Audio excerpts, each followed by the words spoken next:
Alright guys, let's look at Unit 5, Lesson 15, called Solving Equations with Rational Numbers. The lesson first starts off with a warm-up called Number Talk, Opposites and Reciprocals. The variables a through h all represent different numbers. Mentally find numbers that make each equation true. Alright, so let's look at the first equation. I have 3/5 times 5/5. If I were to multiply those fractions going straight across, I would get 15 over 15, which would be equivalent to 1 whole. All right? So that will make my equation true. Okay? 1 would make my equation true.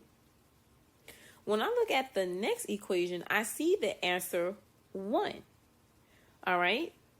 So just think about it. When we first solved the first equation, we had to multiply 3/5 times its reciprocal to equal 1. So what would we have to multiply 7 by to equal 1? If you guess its reciprocal, you are absolutely correct. But what is the reciprocal of a whole number 7? If I was to place a 1 underneath that whole number, the reciprocal would be 1/7. So B would actually equal 1/7. And if you don't believe me, you could say, okay, 7 over 1 times 1 over 7 will equal 7 over 7, which would equal 1. Okay, now I'm going to circle my answer.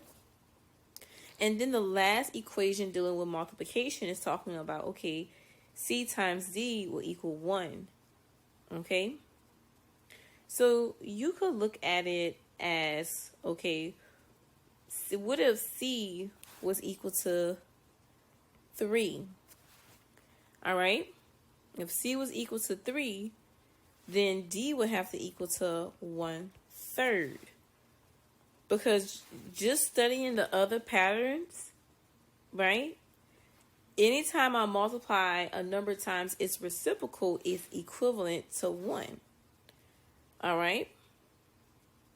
Now let's look at the next one. -6 plus 6.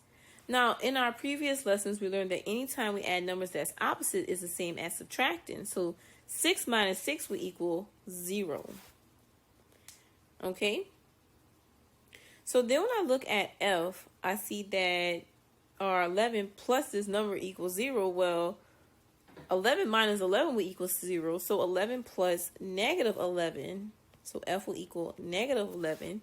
And that will equal 0 as well. Okay. And for the next one, for G, we could use G is equal to 1. Well, if G is equal to 1, then H will have to equal to -1. Okay. So if you had any questions about this student warm-up, please make sure you refer to your manager's Google Meet session. If not, make sure you complete your assignment in the Google Classroom, and I'll see you guys in the next student task statement.